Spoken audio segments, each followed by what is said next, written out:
त्यो रिबेट भनेको नेपाल सरकारले त्यो पैसा हालिदिने होइन, त्यो ब्याङ्कले छुटै दिएको हो। त्यो आफ्नो इन्कमबाट छुट गरिदिएको हो ब्याङ्कले भनेपछि त अहिले सबैभन्दा बढी वास्तवमा कसैले गरेको छ भने त्यो ब्याङ्कले गरेको छ।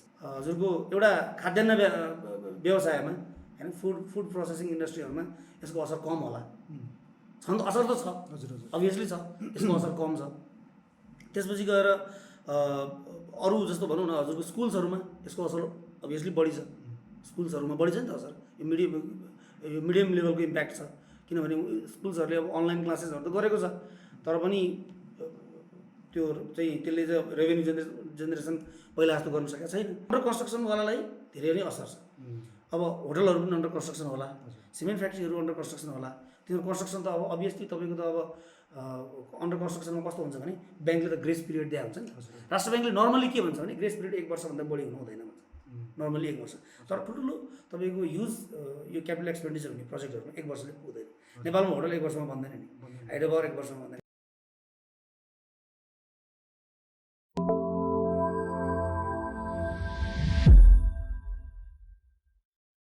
Hey everyone, hope you are having an amazing time. अनि आज चाहिँ मोनिटरी पोलिसीको बारेमा बेसिकल्ली यो 2077-78 को मोनिटरी पोलिसी भर्खरै आइपुगेको छ। त्यसको बारेमा चाहिँ आज हामी सानो डिस्कसन एउटा गर्छौँ, पोडकास्ट गर्छौँ। अनि योभन्दा अगाडि चाहिँ एपिसोड नम्बर 4 मा मोनिटरी पोलिसी के हो त्यसको बारेमा बेसिक जनरल कुराहरू चाहिँ हामीले गरिसकेका छौँ।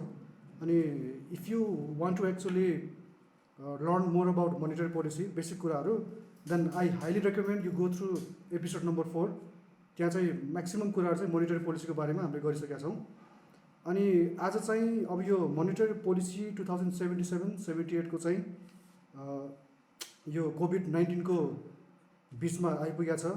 अब यसले चाहिँ हाम्रो करेन्ट सिनेरियोलाई कसरी एड्रेस गरेको छ यो पर्टिकुलर सेक्टरहरूमा, त्यसको विषयमा चाहिँ आज हामी सानो पोडकास्ट गर्दैछौँ। अनि यसको लागि चाहिँ आज हामीसँग नेपाल ब्याङ्क लिमिटेडबाट mister Pramod Acharya, who is working in the capacity of manager there, उहाँ चाहिँ आज हामीसँग पोडकास्टमा आउनुहुन्छ। उहाँ सरलाई एकचोटि स्वागत गरौँ। He is a very good friend of mine as well. Pramod sir, welcome to the podcast. Thank you so much for inviting me into this program. मैले हेर्दै थिएँ विमेश सरको प्रोग्राम चाहिँ फाइनेन्स फ्याक्ट्री होइन। Okay, I actually went through all the 4 episodes. चारवटा episode. These are amazing you have done an amazing job. Thank you so much. यसलाई continues गर्नु होला, किनभने यसको पनि यो फाइनेन्स मार्केटमा पनि इन्ट्रेस्ट ग्रुपहरू धेरै हुन्छन् होइन, उनीहरूको लागि यो अभियसली राम्रो हुन्छ।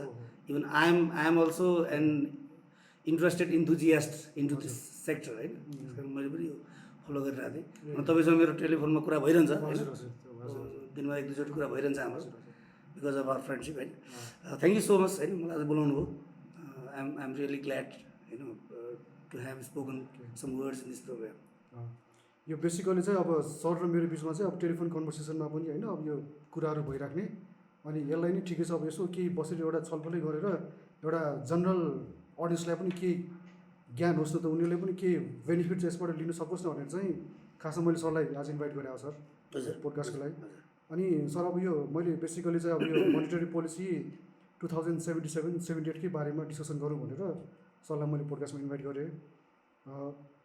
अब सर यो मोनिटरी पोलिसीको यो 77-78 को विषयमा जाँदाखेरि यसलाई अलिकति हिस्ट्रीतिर धकेलिँदाखेरि यसो हेर्दाखेरि चाहिँ नेपालमा चाहिँ मैले देखेको हजुरको 2002 देखि होइन अफिसियली चाहिँ राष्ट्र ब्याङ्कले चाहिँ यो मोनिटरी पोलिसी निकाल्ने गरेको छ इयरली होइन।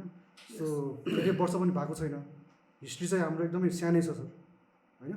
अब यो मोनिटरी पोलिसीको जुन अब्जेक्टिभ छ नि सर होइन, जुन अब पहिलाको अब्जेक्टिभ हुन्थ्यो अहिलेको अब्जेक्टिभ हुन्थ्यो, जस्तै अब 1956 भन्दा अगाडिकै पनि कुरा गर्ने हो भने त हामीसँग सेन्ट्रल ब्याङ्क नै थिएन होइन। त्यो बेला त अब सबै अब यहाँ चल्ने भनेकै हाम्रो आइसीको नोट। इनफ्याक्ट सरलाई पनि यादै छ होला, सर पनि नेपाल ब्याङ्कबाटै हुनुहुन्छ होइन। त्यसमा छ नि सर यो अब अकाउन्ट पनि हाम्रो आइसीमै खोलिन्थ्यो सरलाई सायद, डेटाले देखाउँछ सर त्यो बेलाको होइन। अब त्यति बेलाको जुन यो मोनिटरी पोलिसीको जुन अब्जेक्टिभहरू हुन्थ्यो नि सर र अहिलेको अब्जेक्टिभहरू पनि छन् होइन मोनिटरी पोलिसीको सर्टेन, प्लस बिचमा धेरै कुराहरू थपिँदै आइरहेको अब्जेक्टिभहरू पनि छ यो मोनिटरी पोलिसीको। यसो हिस्ट्री ब्रिफमा हेर्दाखेरि सर होइन। यो हाम्रो यो अर्लिएस्ट फर्म अफ जुन मोनिटरी पोलिसी छ नि सर, यसको बारेमा केही सानो एउटा मलाई हाम्रो अडियन्सलाई अलिकति जानकारी के गराइदिनु सर। यस्तो छ विमेश सर, अब सबभन्दा पहिला सुरु गरौँ ब्याङ्किङ इन्सेप्सनबाट। नेपालमा कहिलेदेखि ब्याङ्किङ सुरु भयो भन्दाखेरि हामी सबैलाई थाहा छ, विक्रम सम्वतमा भन्दाखेरि 1994, ब्याक इन 1994 होइन। अब त्यो भनौँ धेरै वर्ष, लगभग 84-85 वर्ष अगाडि कुरा होला। त्यो बेलामा हजुरको नेपालमा अब नेपाल ब्याङ्क लिमिटेडबाट इस्टाब्लिस भएको ब्याङ्किङ सुरु भयो भनौँ। त्यतिखेर जेठो ब्याङ्क नै हो। अब त्यतिखेर नेपाल राष्ट्र ब्याङ्क भन्ने थिएन। अब त्यतिखेर भनौँ न, अब सबै कारोबारहरू अब हामीले सुनेको हो अहिले होइन। त्यतिखेरको भेटरानहरूसँग पनि हामीले केही बिचमा हामीले एउटा प्रोग्रामहरू गरेका छौँ। त्यतिखेर ब्याङ्किङ गर्ने भनौँ न हिमालय शमशेर जबरा सरहरूको पनि केही प्रोग्रामहरू मैले सुनेको थिएँ। उहाँहरूको कुरा सुन्दाखेरि त्यतिखेर तपाईँले भने जस्तै हो आइसीमै कारोबार हुन्थ्यो, नेपालमा पनि आइसीहरू चल्थ्यो, इन्डियन करेन्सीहरू चल्थ्यो। र राष्ट्र ब्याङ्क आएको त हजुरको इनफ्याक्ट चाहिँ 1994मा नेपाल ब्याङ्क इस्टाब्लिस भयो 2012 सालमा होइन। 2012 विक्रम सम्बन्ध भन्दैछु म। 2012 सालमा बल्ल राजा महेन्द्रको पालामा राष्ट्र ब्याङ्क चाहिँ हजुरको आएको हो। अब त्यतिखेर हजुरको यो मोनिटरी पोलिसीहरूको अब्जेक्टिभ्सहरू अब अहिले हामीले हेर्दाखेरि अब त्यतिखेरको फुल टेक्स्टहरू त पाइँदैन, तर अहिले हामीले अब पत्र पत्रिकाहरूमा पढ्दा विभिन्न मान्छेहरूसँग कुरा गर्दा विज्ञहरूसँग कुरा गर्दा के पाइन्छ भने त्यतिखेरको अब्जेक्टिभ्स र अहिलेको अब्जेक्टिभ्समा धेरै फरक छ। अब अहिलेको त्यतिखेर नेपाल भनेको नेपालको इकोनोमी धेरै नै सानो थियो। टोटल्ली हामी धेरै कुरामा हामी इन्डियन इकोनोमीसँग मात्रै डिपेन्डेन्ट थियौँ। हुन त अहिले पनि लगभग त्यस्तै नै छ होइन। तर अब अहिले के छ भन्दाखेरि विथ ग्लोबलाइजेसन होइन, अब अहिले ग्लोबलाइजेसनमा तपाईँको चाहिँ हामी इन्डियन करेन्सीसँग हामी पेकिङ त छ। त्यो हुँदाहुँदै पनि हामीले बाह्य अर्थतन्त्रहरू भनौँ न, बाहिर अरू देशको अर्थतन्त्रहरू, अरू विकसित मुलुकको अर्थतन्त्रहरूले प्रत्यक्ष प्रभाव हाम्रो इकोनोमीमा पार्छ भन्दाखेरि ती सबै कुराहरूलाई चाहिँ इन्कर्पोरेट गरेर अहिलेको पछिल्लो मोनिटरी पोलिसीहरूमा चाहिँ अब्जेक्टिभ्स राखेको छ। जस्तो हजुरको फाइनेन्सियल सेक्टर रिफर्म्सहरू, त्यसपछि गएर फिस्कल पोलिसीले लिने ग्रोथलाई मोनिटरी पोलिसीले कसरी सपोर्ट गर्ने होइन, त्यसपछि गएर मनी सप्लाई, प्राइस स्टेबिलिटीको कुराहरू, त्यसपछि फरेन एक्सचेन्ज मार्केटमा हुने कन्ट्रोलको कुराहरू। अब अहिलेको मोनिटरी पोलिसीको अब्जेक्टिभ चाहिँ यी सबै कुराहरूमा छ। र अब अहिले त बिकज अफ दिस पेन्डेमिक अहिलेको मोनिटरी पोलिसी त पेन्डेमिकलाई नै बढी फोकस गरेर चाहिँ अहिलेको मोनिटरी पोलिसी बढी आएको जस्तो देखिन्छ यो 77-78 को चाहिँ। हजुर हजुर। अनि मैले सर यो होइन अब सरसँग कुरा गर्दै गर्दै अब यो पहिला मैले पनि सरले जुन भेटरेनसँग कुरा गर्नुभयो, मैले पनि कुरा गर्दाखेरि मैले कतिसम्म पनि सुनेको छु भन्दाखेरि जुन हाम्रो असन बजार छ नि सर होइन, हजुर त्यो असन बजारमा चाहिँ हजुरको आइसी चाहिँ त्यहाँ कारोबार साटासाट हुँदो रहेछ कि सर। पहिलाको फरेन एक्सचेन्ज मार्केट भनेकै असन बजार रहेछ कि सर। यो मलाई पनि त्यही अब यो भेटरेनरसँग कुरा गर्दाखेरि मैले बुझेको कुरा कि। अनि इनफ्याक्ट हजुरको नेपाल राष्ट्र ब्याङ्क इस्टाब्लिस गर्नुको मूल कारण नै त्यतिखेर चाहिँ ड्युअल करेन्सी थियो नेपालमा।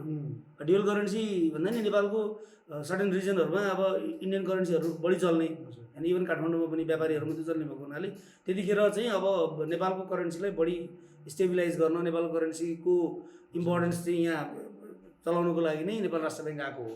त्यो डोमेस्टिक ट्रान्जेक्सनबाट चाहिँ आइसीलाई सकेसम्म ब्याकआउटै गर्नु हो, त्यो गर्नुको लागि नै आएको हो त्यतिखेर मोनिटरी पोलिसी। नेपाल राष्ट्र ब्याङ्क इस्टाब्लिस भएको हो होइन। अब नेपाल राष्ट्र ब्याङ्क भनेर इट्स अ सेन्ट्रल ब्याङ्क होइन, उसको काम भनेकै अब फिस्कल पोलिसी गभर्मेन्टको हुन्छ, अर्थ मन्त्रालयले बजेट दिन्छ, त्यसपछि गएर मोनिटरी पोलिसीको काम राष्ट्र ब्याङ्कको काम भने त त्यसलाई कसरी सपोर्ट गर्ने, मनी सप्लाईलाई मेन कुरा भनेको मनी सप्लाईलाई कसरी कन्ट्रोल गर्ने, मोनिटरी अपरेसन्स हजुरको डेट अपरेसन्स, दुईवटा अपरेसन्स हुन्छ नि त जस्तो हामीले सुन्छौँ नि ओपन मार्केट अपरेसन्स हुन्छ नि, these are all monetary operations. अब ट्रेजरी बिल्सहरू त्यो डेट अपरेसन्स हो, कसरी पुर्याउने त नेपाल सरकारको रिक्वायरमेन्टहरू हुन्छ होइन। अब तपाईँको क्यापेक्स हुन्छ, उसको अपेक्सहरू हुन्छ, फेरि क्यापिटल एक्सपेन्डिचरहरू गर्नुपर्ने हुन्छ, त्यसलाई कसरी पुरा गर्ने त भन्दाखेरि हजुरको डेट अपरेसन्स उसले गर्छ। डेट अपरेसन्सबाट पैसा रेज गर्ने होइन, त्यो पैसालाई रोटेट गर्ने, फेरि त्यो पैसा ब्याक टु चाहिँ तपाईँको पब्लिकमै जान्छ। अनि त्यसपछि गएर मोनिटरी अपरेसन्स भनेको चाहिँ तपाईँको अब मार्केटमा पैसा बढी हुँदाखेरि अब इन्फ्लेसन बढी हुन्छ, मनी सप्लाईलाई कसरी त्यो ब्यालेन्समा ल्याउने। अब धेरै भयो भने मार्केटमा मनी सप्लाई धेरै छ, इन्फ्लेसन धेरै छ भने पैसा तान्नु पऱ्यो होइन, एब्जर्भ गर्नु पऱ्यो, कन्ट्र्याक्ट गर्नु पऱ्यो, यसरी एब्जर्भ गर्नु पऱ्यो। अब मार्केटमा पैसा चाहिँ एकदम थोरै छ भने इन्जेक्ट गर्नु पऱ्यो। त्यो बेला विभिन्न उसको चाहिँ अब इन्स्ट्रुमेन्ट्सहरू हुन्छ, रिपो, रिभर्स रिपो होइन, अब सिआरआर हामीसँग छ त धेरै उसको राष्ट्र ब्याङ्कसँग। त्यही नै हो राष्ट्र ब्याङ्कको मोनिटरी पोलिसीको काम, मेजर काम त्यही नै हो। अब अहिलेको लेटेस्ट मोनिटरी पोलिसीहरूमा त विगतको मोनिटरी पोलिसीहरूमा धेरै नै अब तपाईँको परिष्कृत एडभान्स होइन, अब इन्टरनेसनल सिनेरियोहरूलाई पनि कन्सिडर गर्दै र अहिलेको ब्याङ्किङ विशेष गरी ब्याङ्किङ सेक्टरलाई चाहिँ इन्टरनेसनल मार्केटमा भइरहेको इन्टरनेसनल मार्केटमा के भइरहेछ इन प्यारलल त्यसमा इन प्यारलल जानको लागि नै बनाएको जस्तो देखिन्छ र मोनेटरी पोलिसी इनफ्याक्ट धेरै राम्रो छ अहिलेको विशेष यो पर्टिकुलर सिचुएसनलाई ट्याकल गर्न चाहिँ अहिलेको मोनेटरी पोलिसी एकदम राम्रो देखिन्छ हेर्दाखेरि। मैले पनि सर यो बुझेअनुसार चाहिँ है यो कस्तो मैले देखेँ भन्दाखेरि यो पहिला चाहिँ हजुरको यो जुन यो राष्ट्र ब्याङ्क जुन आयो नि सर, हजुरले भर्खरै भन्नुभयो नि, राष्ट्र ब्याङ्क कता चाहिँ त्यही अब्जेक्टिभको लागि चाहिँ अगाडि आएको जस्तो देखियो। किन भन्दाखेरि मान्छेको हातमा आइसी आइसी ल्याऊ नेपाली लग नेपाली चलाऊ भनेपछि मान्छेले नमान्ने, विश्वासै छैन कस्तो करेन्सी हो के हो यो होइन। त्यो राष्ट्र ब्याङ्क पछाडि ब्याकअप बस्दैपछि त ल अब नेपाली चल्छ भनेपछि त त्यसपछि बल्ल क्रेडिबिलिटी एउटा पाइन्छ होइन त्यो राष्ट्र ब्याङ्कबाट। त्यो त लिगल टेन्डर हो नि त, पैसा नेपालीको कुनै पनि देशको करेन्सी भनेको त्यो देशको लिगल टेन्डर हो। इनफ्याक्ट हामीले त्यहाँ हेऱ्यौँ भने त्यसमा चाहिँ उसले नेपाल राष्ट्र गभर्नरले साइन गरेको त्यो उसले चाहिँ गभर्नरले चाहिँ त्यहाँ ग्यारेन्टी गरिरहनु भएको छ नि त, त्यो त लिगल टेन्डर हो होइन। त्यो आफ्नो देशको लिगल टेन्डरको प्रभुत्व जमाउनु नै त्यतिखेरको मूल उद्देश्य थियो भने अब अहिलेको उद्देश्य त्यो छैन। अहिलेको उद्देश्य त अब बिल्कुल फरक छ अहिलेको मार्केटमा। सरको उद्देश्य भन्नुभयो, उद्देश्य नै पहिलाको पनि हेर्दाखेरि यसो हेर्दाखेरि राष्ट्र ब्याङ्कसँग पेक मेन्टेन गर्नलाई नै मोनिटरी पोलिसीहरू चाहिँ इन्डियासँग इन्डियासँग हजुर पहिलाको होला सर। तर अहिले चाहिँ कति अलिक फरक भएको एक्ज्याक्टली 2/3 टाइम्स मात्र एक्सप्लेन गर्ने इन्डियाको यहाँको इकोनोमी त्यो कुराहरू आइरहेको छ सर अहिले। एक्ज्याक्टली। अब सर अब मैले यो हिस्टोरिकल कुराहरूलाई अब यो अलिकति साइडमा लाग्दै सरलाई मैले चाहिँ अब यो 2077-78 जुन मोनिटरी पोलिसी आएको छ सर मोनिटरी पोलिसी राष्ट्र ब्याङ्कबाट, अब यसको बारेमा मैले छलफल गर्नको लागि सरलाई मैले कहाँबाट सुरु गरेँ भन्दाखेरि जुन अहिलेको कन्टेक्स्टमा यसो हेर्दाखेरि हजुरको ऋण लिने मान्छेहरू छन् उनीहरूलाई चाहिँ धेरै समस्या भएको छ। एउटा लिनेले लिन नसक्ने, तिर्नेले तिर्न नसक्ने समस्या यही छ सर अहिले सबैको होइन। एउटा इन्डिभिजुअल र अर्को इन्डिभिजुअलको बिचमा चाहिँ जुन कारोबार हुन्छ त्यहाँ लिनेले लिन नसक्ने, दिनेले दिन नसक्ने। अब यही केसमा सर अब यो राष्ट्र ब्याङ्कले अहिले जुन मोनिटरी पोलिसी लिएर आएको छ होइन 77-78 को प्लस हाम्रो युनिफाइड डाइरेक्टिभ्स पनि इस्यु गर्यो भर्खरै होइन। यसमा सर यो मेजर प्रावधानहरू चाहिँ जस्तै अब ऋणीको लागि चाहिँ अथवा यो कोभिड-19 को लागि भनेर नै जुन एड्रेस गरिएको छ नि त्यसमा सर यो मेजर के छन् सर? अब यसलाई यसरी हेरौँ विमेश सर, अब अहिले अलिकति ब्याकग्राउन्ड यसको हेर्दाखेरि कोभिड-19 अब चाइनाबाट सुरु भयो होइन। अब चाइना एउटा ठुलो इकोनोमी हो होइन, उसको एउटा प्रान्तमा एउटा स्टेटमा बाट चाहिँ यो पेन्डेमिक सुरु भयो।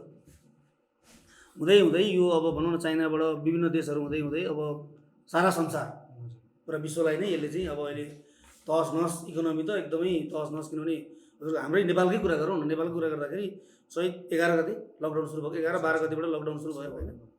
त्यसपछि हालसालै त लकडाउन खुल्यो नि, लकडाउन अफिसियली इज आउट भएको त 1-2 दिन 2-4 दिन मात्रै भयो भन्दाखेरि यो पिरियडमा अब हाम्रो इकोनोमीमा चाहिँ हजुरको जति पनि बिजनेस हाउसेसहरू छ, चाहे त्यो एसएमई स्मल एन्ड मिडियम सेक्टरको होस्, चाहे त्यो हजुरको रिटेलतिर होस् होइन, चाहे कर्पोरेट हाउसेसहरू, चाहे ठुल्ठुलो प्रोजेक्ट फाइनेन्सिङहरू, क्यापिटल एक्सपेन्डिचर गर्ने प्रोजेक्ट फाइनेन्सिङहरू, सबैलाई यसले असर गरेको छ।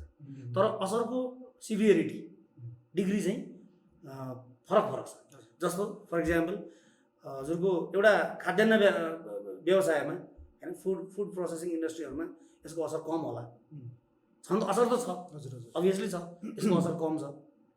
त्यसपछि गएर अरू जस्तो भनौँ न हजुरको स्कुल्सहरूमा यसको असर अभियसली बढी छ, स्कुल्सहरूमा बढी छ नि त असर। यो मिडियम लेभलको इम्प्याक्ट छ, किनभने स्कुल्सहरूले अब अनलाइन क्लासेसहरू त गरेको छ, तर पनि त्यो चाहिँ त्यसले चाहिँ रेभेन्यू जेनेरेसन पहिला जस्तो गर्न सकेको छैन। त्यसमा सर अझै अहिले हेर्दाखेरि म एकाडेमिसियन पनि हो सर अहिले। हजुर अब यो स्टुडेन्टहरूसँग अहिले फिस उठाउन केही कुरा भयो भने चाहिँ अब स्टुडेन्टहरूले चाहिँ अब हामी क्लासै नबस्ने जस्तो पनि एक्ज्याक्टली त्यो स्थिति पनि देखिरहेको छ सर। यो क्रिटिकल स्टेट छ sir, I'm coming to that होइन।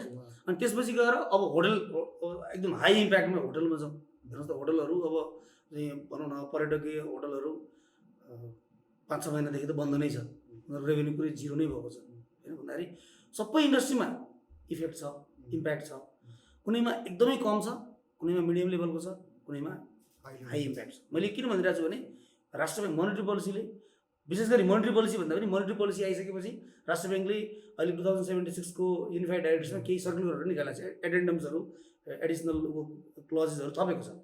त्यसले यसरी नै भनेको छ राष्ट्र ब्याङ्कले कसरी देखियो भने लो इम्प्याक्ट, मिडियम इम्प्याक्ट र हाई इम्प्याक्ट उसले सेक्टर नै तोकिदिएको छ। त्यो सेक्टर तोकेर उसले चाहिँ केही अब बरोवरहरूलाई, किनभने ब्याङ्कको काम भने के हो भने ब्याङ्कको काम भने त पैसा बेच्ने हो नि त खासमा, ब्याङ्कले लोन दिने हो होइन, फिजिबिलिटी स्टडी गर्छ, विभिन्न स्टडी गर्छ ब्याङ्कले, लोन दिन्छ। लोन किन दिन्छ त भन्दा लोन रिपे हुने आशमा दिन्छ हो नि, रिपे हुने हुन्छ भनेर ब्याङ्कले लोन दिएको हो, ब्याङ्कले त लोन डिफल्ट हुन्छ भनेर दिएको त होइन। अब लोन दिएको छ ब्याङ्कले, त्यो ब्याङ्कले कसको पैसा दिएको छ भन्दाखेरि पब्लिकको पैसा हो नि त, त्यो डिपोजिट पब्लिकले ब्याङ्कमा राखेको डिपोजिटको पैसाबाट ब्याङ्कले लोन दिएको हो। त्यो लोन रिपेमेन्ट हुनुपर्छ, लोन रिपेमेन्ट हुनुपर्छ। लोन रिपेमेन्ट भएन, सबै लोनहरू ब्याड लोन हुन थाल्यो, अब नन पर्फर्मिङ हुन थाल्यो भने त इकोनोमी त भयावह हुन्छ। अब त्यो गर्न अब भयावह हुन्छ, तर यो कोभिड-19 को कारणले, यो अहिलेको पेन्डेमिकको कारणले उनीहरूले तिर्न सकेका छैन। अभियसली यहाँ त प्याकेज बेल आउट त केही न केही चाहिन्छ। त्यो प्याकेजको स्वरूप चाहिँ अब तपाईँले एकदमै राम्रो कुरा उठाउनु भयो, तपाईँले यो अहिलेको के छ प्याकेज भन्ने कुरा सम्बन्धमा चाहिँ अब अहिले अब यसलाई कसरी हेर्ने भन्दाखेरि हजुरको चाहिँ इन्ट्रेस्टहरू जुन क्लाइन्टहरूले ब्याङ्कमा तिर्नु पर्थ्यो, जस्तो तपाईँको भनौँ न चैत 11 गतिबाट लकडाउन सुरु भयो भनेपछि चैत मसान्तमा नै क्लाइन्टहरूले इन्ट्रेस्ट तिर्न सकेन। त्यो बेलामा राष्ट्र ब्याङ्कले इमिडिएटली, पहिला मोनिटरी पोलिसी भन्दा त्यतिखेरमा जाउँ, राष्ट्र ब्याङ्कले मलाई लाग्छ वैशाखको 16 गते, वैशाख 16 गते भन्दा अगाडि पनि, चैत मसान्तभन्दा अगाडि पनि एउटा सर्कुलर निकालेर वैशाख 16 गते पनि निकालेको छ। त्यतिखेर चाहिँ राष्ट्र ब्याङ्कले के गर्यो भने एउटा सर्कुलर निकालेर चाहिँ त्यो इन्ट्रेस्टहरू अहिले आषाढ एन्डसम्मलाई उनीहरूले 60 डेजलाई उनीहरूले डेफरल गरिदियो। त्यतिखेर है 60 डेजलाई डेफरल गर्यो भनेको आषाढ मसान्तसम्म हुन्थ्यो, त्यो डेफरल गर्यो उनीहरूले। र त्यसपछि गएर वैशाख 16 गते यो 77 वैशाख 16 गतेको डाइरेक्टिभ्सले त सर्कुलरले त त्यसमा चाहिँ केही हाई इम्प्याक्ट इन्डस्ट्रीहरूको लागि चाहिँ उसले 2% चाहिँ इन्ट्रेस्टमा ब्याङ्कहरूले 2% पोइन्टले, फेरि 2% भनेको इन्ट्रेस्ट अमाउन्टको 2% होइन कि इन्ट्रेस्ट रेटमा 2% फ्ल्याटमा पोइन्टमा डिडक्ट गरेर चाहिँ डिस्काउन्ट गरेर देऊ भनेर ब्याङ्कहरूले 2% सबै ऋणीहरूलाई घटाएको अवस्था पनि छ। त्यसमा राष्ट्र ब्याङ्कले फेरि इन्डस्ट्री तोकेको छ है, सबैलाई होइन त्यो। अनि चैत मसान्तमा चाहिँ उसले के गर्यो भने चैत मसान्तमा इन्ट्रेस्ट तिर्न नसक्नेको चाहिँ डेफरल गरिदियो। तर कोही मान्छे इन्ट्रेस्ट तिर्न आउँछ, कुनै व्यवसायले इन्ट्रेस्ट तिर्नुहुन्छ भने उहाँहरूलाई चाहिँ 10% इन्ट्रेस्ट अमाउन्टमा 10% छुट देऊ पनि भन्यो। त्यो छुट पनि ब्याङ्कहरूले दिए र आषाढ मसान्तमा अहिले हामीले ब्याङ्कहरूले 2% छुट पनि दियो। तर आषाढ मसान्तमा त के त, अब आषाढ मसान्तमा त सबै खुलेर बिजनेस रिभाइभ भएको अवस्था त थिएन, इकोनोमी ओपन अप त भइसकेको थिएन भनेर अहिले चाहिँ अब राष्ट्र ब्याङ्कले चाहिँ केही सेक्टरहरू तोकेर डिग्री अफ सिभियरिटी भनौँ न, त्यो इम्प्याक्टको सिभियरिटी हेरेर उसले चाहिँ केही प्याकेजहरू ल्याएको छ। जस्तो अब वर्किङ क्यापिटल लोनहरूमा हजुरको भनौँ न, यो त आषाढ एन्डमा रिभ्यू गर्नु पर्ने लोनहरू थियो, रिभ्यू गर्नु भनेको त्यसमा इन्ट्रेस्ट चाहिँ उसले रिपे गर्नुपर्ने हुन्थ्यो, प्रिन्सिपल पनि रिपे गर्नुपर्ने हुन्थ्यो होला, त्यसलाई चाहिँ उसले चाहिँ अहिले 6 मन्थ चाहिँ उसले डेफरल गरिदिएको छ। भनेको 77 पौष मसान्तसम्म तपाईँले चाहिँ त्यो लोनलाई रिन्यू गर्नु भएन, त्यो लोनबाट इन्ट्रेस्ट उठेन, वर्किङ क्यापिटलको कुरा गर्दैछु म भने त्यसलाई चाहिँ अहिले असल कर्जामै राख्न पाइन्छ, जस्तो राष्ट्र ब्याङ्कले भन्छ नि त। हजुर, त्यो हाम्रो वर्गीकरण अनुसार चाहिँ एक्ज्याक्टली त्यो 5वटा वर्गीकरण अनुसार चाहिँ अब असलमा चाहिँ राख्न पाइयो। भनेपछि ब्याङ्कलाई चाहिँ प्रोभिजनिङको रूपमा चाहिँ के मद्दत पुग्यो सर? एक्ज्याक्टली त्यसमा तपाईँले जस्तो तपाईँ पनि अब एक्स ब्याङ्करै हो, प्लस ब्याङ्किङमा एकाडेमिसियन पनि हुनुहुन्छ होइन, तपाईँलाई थाहा छँदैछ राष्ट्र ब्याङ्कले जुन त्यो कर्जाको वर्गीकरण गर्छ, लोन लस क्लासिफिकेसन गरेको छ, त्यसमा चाहिँ उसले के भन्छ भने तपाईँको जस्तो 1 महिनासम्म आएन भने उसले 1%मा राख्न दिन्छ, त्यसपछि 1 महिना नाग्यो भने 5% राख्नु हुन्छ, 3 महिना नागेपछि 25% गर्नुपर्छ, कमसल गर्नुपर्छ, अनि 100 छ, अनि 50 अनि त्यसपछि 100 छ। त्यो 1% र 5% भनेको वाच लिस्ट हो, त्यो 1% र 5% भनेको पर्फर्मिङ हो, त्यो भनेको पर्फर्मिङ हो। 5% भन्दैन, त्यो फेरि त्यो एनपिए होइन, त्यो सूक्ष्म निगरानी पनि हजुरको पर्फर्मिङमा पर्छ, एनपिएमा पर्दैन। अब असार मसान्तमा उठेन भने वर्किङ क्यापिटलको इन्ट्रेस्टहरू पुष मसान्तसम्म डेफर गर्दाखेरि पनि त्यसलाई हामीले अहिले पर्फर्मिङ राख्न पाइन्छ। प्रोभिजन चाहिँ 5% गर्नुपर्छ, प्रोभिजन चाहिँ पैसा उठेन भने, तर पर्फर्मिङमा हामीले क्लासिफाई गर्न सक्छौँ। यो चाहिँ नर्मली सबै वर्किङ क्यापिटलहरूलाई उसले चाहिँ भनेपछि सर यति गरेपछि त होइन ब्याङ्कलाई पनि अलिकति केही न केही राहत होइन, अनि यतापट्टि हजुरको चाहिँ ऋणीलाई पनि केही न केही राहत त देखियो नि सर। एक्ज्याक्टली यसलाई त पोजिटिभ रूपमै हेर्नु पर्यो। एक्ज्याक्टली। अब ब्याङ्कहरूमा चाहिँ अहिले के छ भन्दाखेरि हजुरको अब अहिले एनएफआरएस सिस्टम छ। एनएफआरएस सिस्टममा चाहिँ हजुर कस्तो छ भने एक्रुअल बेसिसमा हुन्छ, यो क्यास बेसिसमा हुँदैन। NFRS भनेको हजुरको Nepalese financial reporting standard. Reporting standard होइन, यो चाहिँ बाहिरतिर आइएफआरएस हुन्छ, हामी एनएफआरएस हुन्छौँ। एनएफआरएसले चाहिँ के भन्छ भने क्यास बेसिसमा हुँदैन, ब्याङ्कले आफ्नो आम्दानी देखाउने भनेको एक्रुअल बेसिसमा हो। ओके, तपाईँको ब्याज उठेको छैन भने तपाईँले आम्दानी देखाउनु पाउनुहुन्छ। यो छ नि सर, यो चाहिँ ठ्याक्कै हाम्रो अगाडिको चाहिँ क्यास योभन्दा अगाडि चाहिँ हाम्रो इन्कम अकाउन्टिङ चाहिँ क्यास बेसिसमा हुन्छ। एक्ज्याक्टली। अब अहिले आएर अक्रुअल बेसिस भयो। अहिले आएर एनएफआरएस NFRS त्यसमा कन्डिसन छ, म भन्दैछु। त्यो कस्तो छ भने यो रमाइलो छ, एकदम रमाइलो छ, interest this is very interesting. त्यो कस्तो छ भने तपाईँको अक्रुअल बेसिसमा तपाईँले इन्ट्रेस्ट बुक गर्न पाउनु, इन्कम बुक गर्न पाउनुहुन्छ, तर त्यो पैसा नउठुन्जेलसम्म होइन, सर्टेन डेजसम्म को उठेन भने चाहिँ नउठुन्जेलसम्म भनौँ न, तपाईँले चाहिँ त्यो पैसालाई आफ्नो रिटेन अर्निङबाट त्यो पैसा डेबिट गरेर त्यसलाई चाहिँ तपाईँले रेगुलेटरी रिजर्भमा लगाएर राख्नुपर्छ। ओके, रिजर्भ एउटा छुट्टै क्रिएट भयो त्यसमा, रेगुलेटरी रिजर्भ है। त्यो पैसा उठिसकेपछि तपाईँले त्यो रेगुलेटरी रिजर्भबाट फेरि त्यो पैसा रिटेन अर्निङमा ल्याउनु पाउनुहुन्छ। भनेपछि हाम्रो यो पहिलाको इन्ट्रेस्ट सस्पेन्स अकाउन्ट जस्तै हो सर। एक्ज्याक्टली त्यस्तै हो। त्यस्तै नै तपाईँले रिटेन अर्निङबाट पैसा त्यो नउठेको पैसा यता ल्याएर उसमा राख्नुहुन्छ रेगुलेटरी रिजर्भमा, फेरि रेगुलेटरी पछि उठेपछि रेगुलेटरी रिजर्भबाट फिर्ता गर्न पाइन्छ। तर त्यसमा कस्तो छ, नेपाल राष्ट्र ब्याङ्कबाट अप्रुभल लिएर इन्ट्रेस्ट क्यापिटलाइजेसन गरेको एकाउन्टहरूको चाहिँ रेगुलेटरी रिजर्भमा लानु पर्दैन। त्यो राष्ट्र ब्याङ्क जस्तो प्रोजेक्ट फाइनेन्सिङहरूमा त इन्ट्रेस्ट क्यापिटलाइजेसन हुन्छ नि त। इन्ट्रेस्ट क्यापिटलाइजेसन भनेको फर द भ्युवर्स होइन, हुन त यो प्रोग्रामको भ्युवर भनेको अलिक मोरलेस फाइनेन्सियल्ली लिटरेट नै हुनुहुन्छ। त्यही इन्ट्रेस्ट क्यापिटलाइजेसन भनेको प्रोजेक्ट पिरियडमा चाहिँ लोन एकाउन्ट डेबिट गरेर ब्याज खाने, त्यसको चाहिँ राष्ट्र ब्याङ्कबाट चाहिँ अप्रुभल लिनुपर्छ। त्यसरी अप्रुभल लिएको केसमा चाहिँ त्यो अहिले मैले भने जस्तो त्यो गर्नु पर्दैन होइन। हो, अब ब्याक टु यसैमा छौँ। हो, अब यसमा के छ भन्दाखेरि तपाईँले अघि ब्याङ्कलाई त राम्रै हो, ब्याङ्कलाई पनि राम्रो हो भन्नु पनि, ब्याङ्कले इन्कम त बुक गर्छ, हेर्नुहोस् इन्कम त ब्याङ्कले बुक गर्छ। तर के हुन्छ भने सबै ब्याङ्कले नेप्लिज ब्याङ्किङकै कुरा गर्दैछौँ, तर के हुन्छ भने त्यो आफ्नो रिटेन अर्निङबाट घटाएर रेगुलेटरी रिजर्भमा राख्नुपर्छ। अब रिटेन अर्निङ भने के, त्यसबाट तपाईँले त्यो अर्निङबाट तपाईँले डिभिडेन्ड पनि त्यहीबाट बाँड्ने हो, उसले त्यो माइनसमा नेगेटिभमा आइदिएला होइन। क्यापिटल नेगेटिभ पनि डर तपाईँको सेयर होल्डर्सको प्रेसर, किनभने तपाईँले you have to declare the dividend होइन, उनीहरूको त इन्भेस्टरलाई रिटर्न त दिनु पऱ्यो। त्यहाँ पनि सबै ब्याङ्कहरूलाई प्रेसर छ होइन। त्यसरी ब्याङ्कलाई पनि ठुलो चाहिँ इम्प्याक्ट छ ब्याङ्कलाई पनि होइन, किनभने ब्याङ्कले यतिखेर त सबभन्दा बढी त ब्याङ्कले गरेको छ। तपाईँको चाहिँ करोड रुपियाँ चाहिँ त्यो 2% अघि मैले भने नि रिबेट, करोड रुपियाँ त ब्याङ्कले रिबेट दिएको छ। हेर्नुहोस् है, ब्याङ्कले गरे हो त्यो रिबेट भनेको नेपाल सरकारले त्यो पैसा हालिदिने होइन, त्यो ब्याङ्कले छुट्टै दिएको हो। त्यो आफ्नो इन्कमबाट छुट गरिदिएको ब्याङ्कले चाहिँ त अहिले सबैभन्दा बढी वास्तवमा कसैले गरेको छ भने त्यो ब्याङ्कले गरेको छ। यो सोसाइटीको लागि यो कोभिड पिरियडमा गरेको छ। र अब हजुरले अब इन्डिभिजुअली अब कसरी सुरु गरौँ भन्नुहोस्। अब प्याकेज जस्तो मैले वर्किङ क्यापिटलको प्याकेज भने, अब बिजनेसमा हजुरको फिक्स टर्म लोनहरू लिएको हुन्छ, त्यसको इन्ट्रेस्ट प्रिन्सिपलहरू तिर्नुपर्छ। राष्ट्र ब्याङ्कले के भन्छ, अहिलेको मोनेटरी पोलिसी प्लस डाइरेक्टिभले के भन्छ भने लेस इम्प्याक्ट छ, एकदम कम इम्प्याक्ट छ भने 6 महिनासम्म एक्सटेन्ड गर्न पाइन्छ। यो चाहिँ हाम्रो low impact, medium impact high impact मध्येको चाहिँ लो इम्प्याक्टको प्रिन्सिपल इन्ट्रेस्ट रिपेमेन्टहरू चाहिँ कसरी गर्ने त भन्दाखेरि लो इम्प्याक्टवालालाई चाहिँ 77 आषाढ मसान्तमा तिर्नुपर्ने किस्ता र ब्याज रकम चाहिँ 77 पौष मसान्तसम्म डेफर गर्न पाइन्छ, म्याक्सिमम भने हो त्यो।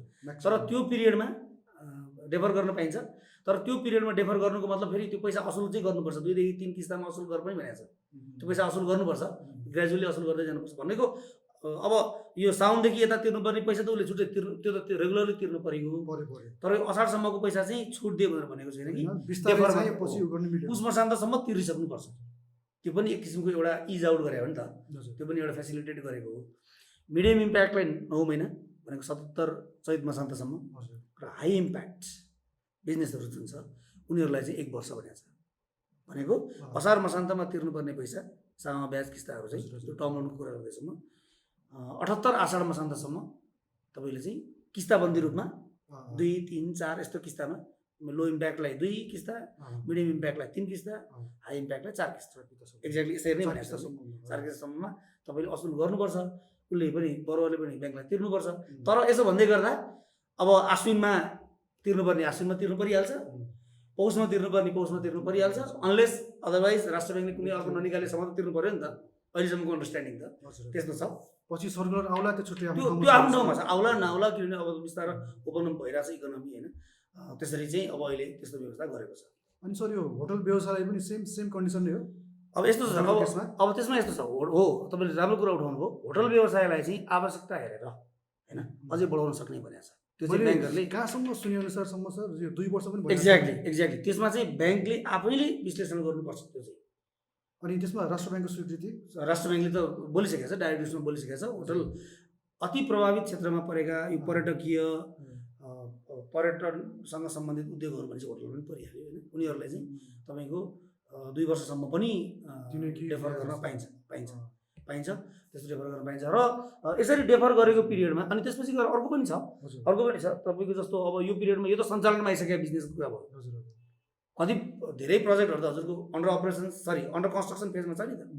होटलहरू नै अन्डर कन्स्ट्रक्सन फेजमा छ, हाइड्रो पावर प्रोजेक्टहरू होला, सिमेन्ट्सहरू होला। जस्तो चलिरहेको हाइड्रो पावरमा पो कोभिडको इम्प्याक्ट एकदमै लेस छ। हाइड्रो पावरलाई चाहिँ अपरेसनमा भएको हाइड्रो पावरलाई चाहिँ राष्ट्र ब्याङ्कले के भनेको छ भने यो डाइरेक्टिभ्सले लेस एफेक्टेडमा राखेको छ उसले, एकदम लेस एफेक्ट। किन चलिरहेको हाइड्रो पावरमा त चाहिँ हेडवर्क्समा र पावर हाउसमा केही स्टाफ भएपछि त चलिहाल्छ। पानी त खोलामा पानी बग्नु त रोकेको छैन होइन। त्यो टर्बाइन चल्ने हो, त्यसपछि गएर ग्रिडमा कनेक्सन हुने, त्यो त ठुलो कुरा। इभ्याकुएसन त भइहाल्छ होइन, त्यो ठुलो कुरा भयो। त्यसलाई चाहिँ लेस इम्प्याक्टमा राखेको छ। उनीहरूलाई त खासै असर नपर्ला होइन उनीहरूलाई। प्लस तर अन्डर कन्स्ट्रक्सन भएको प्रोजेक्टलाई त तपाईँको कोभिड-19 कारणले सबै लेबरहरू चाहिँ आफ्नो घर गए होइन। आज मात्रै चाहिँ एकजनाले के भन्दै हुनुहुन्थ्यो भने एउटा कुनै व्यवसायले के भन्दै हुनुहुन्थ्यो भने Chinese hydro power exactly Chinese कन्ट्र्याक्टरलाई चाहिँ ठेक्का दिएको, कोभिड-19 आउनुभन्दा अगाडि नै चाइनिज कन्ट्र्याक्टरको मान्छेहरू चाहिँ त्यहाँ चाइना गएको रहेछ, त्यसपछि आउनै सकेन नेपाल। भनेपछि त अन्डर कन्स्ट्रक्सनवालालाई धेरै नै असर छ। अब होटलहरू पनि अन्डर कन्स्ट्रक्सन होला, सिमेन्ट फ्याक्ट्रीहरू अन्डर कन्स्ट्रक्सन होला। तिनीहरू कन्स्ट्रक्सन त अब अभियसली तपाईँको त अब अन्डर कन्स्ट्रक्सनमा कस्तो हुन्छ भने ब्याङ्कले त ग्रेस पिरियड दिएको हुन्छ नि। राष्ट्र ब्याङ्कले नर्मली के भन्छ भने ग्रेस पिरियड 1 वर्षभन्दा बढी हुनु हुँदैन भन्छ, नर्मली 1 वर्ष। तर ठुल्ठुलो तपाईँको यो क्यापिटल एक्सपेन्डिचर हुने प्रोजेक्टहरूमा 1 वर्षले पुग्दैन। नेपालमा होटल 1 वर्षमा बन्दैन नि, हाइड्रो पावर 1 वर्षमा बन्दैन। त्यहाँ त हजुर कतिपयमा त हजुरको मोराटोरियम पिरियड भन्ने जुन हुन्छ नि एक्ज्याक्टली त्यो नै कति लेङ्दी हुन्छ सर? 3-4 वर्ष लाग्न सक्छ, 2-3 वर्ष लाग्न सक्छ। 2 देखि 3 वर्ष त नर्मली लागि नै हाल्छ हजुरको होइन, जस्तो लाग्छ।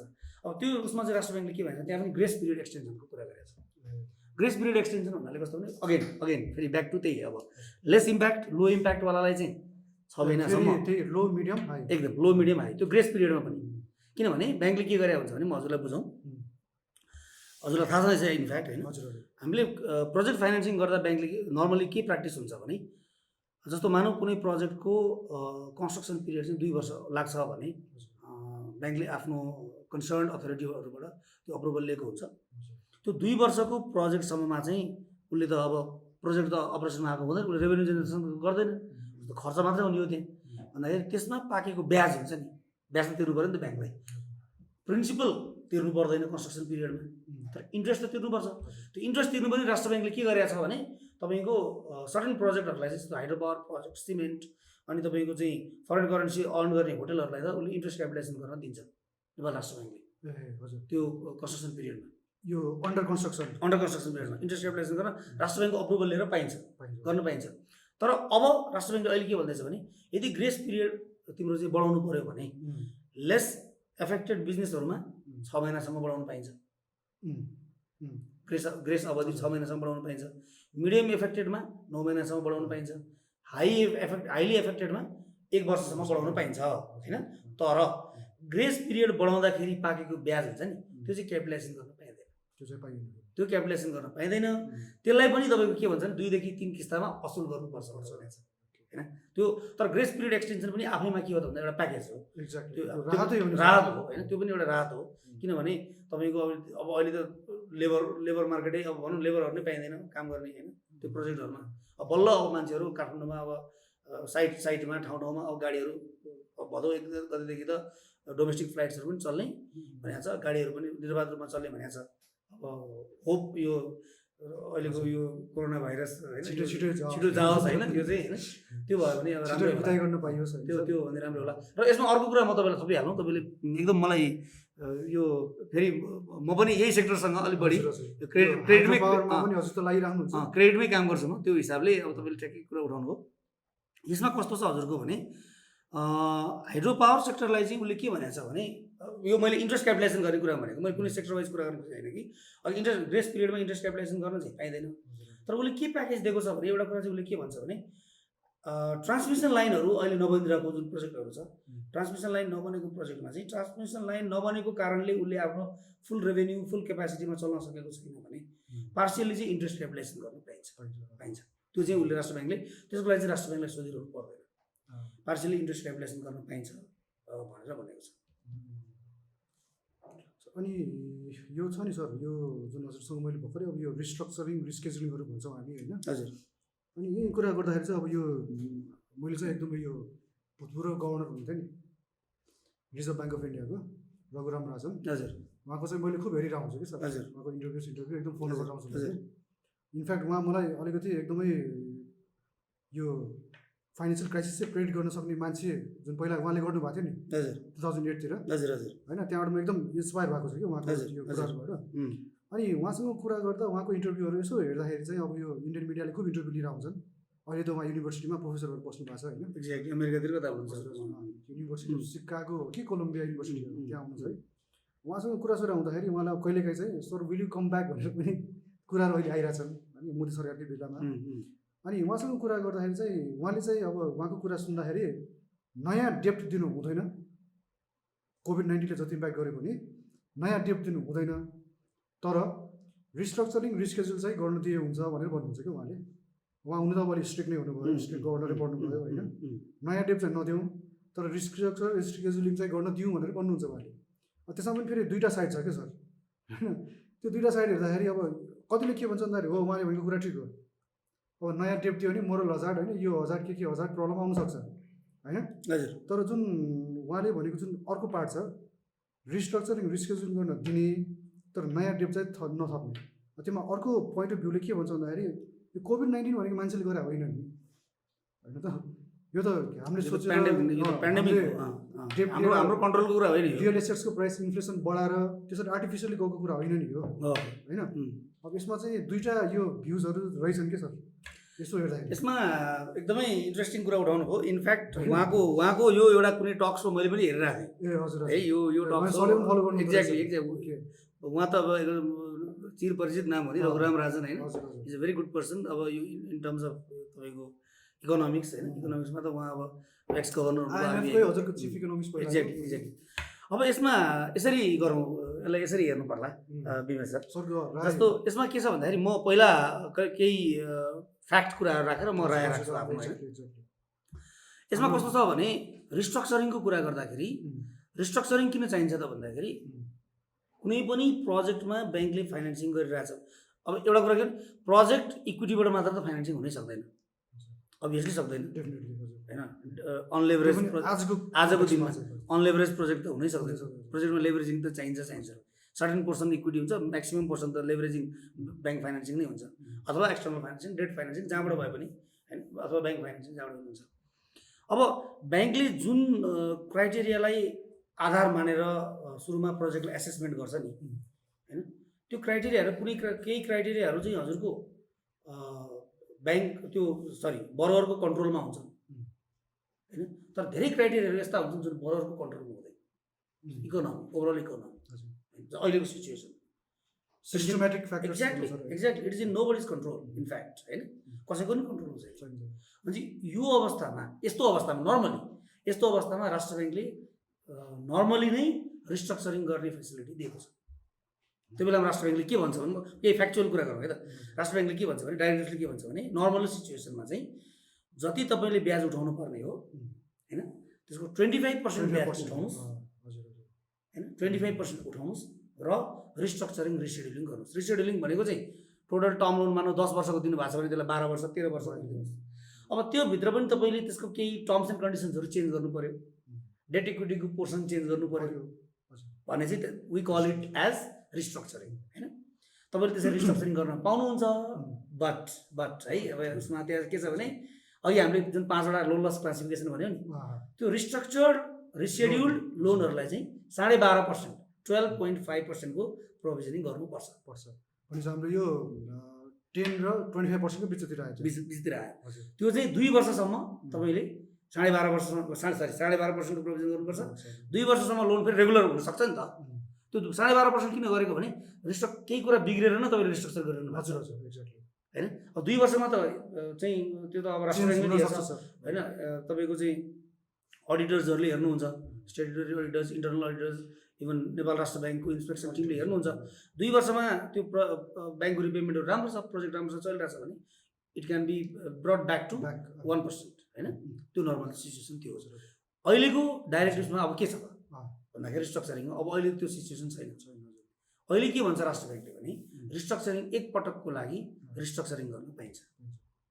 बिजनेसको तपाईँको सिभियरिटी अफ इम्प्याक्ट हेरेर तपाईँ सिभियरिटी अफ इम्प्याक्ट हेर्नुहोस्। अति त्यो सिभियरिटी चाहिँ हाई छ भने तपाईँले रिस्ट्रक्चरिङ गर्न पाउनुहुन्छ। त्यो रिस्ट्रक्चरिङ गर्दाखेरि 25% होइन 10%।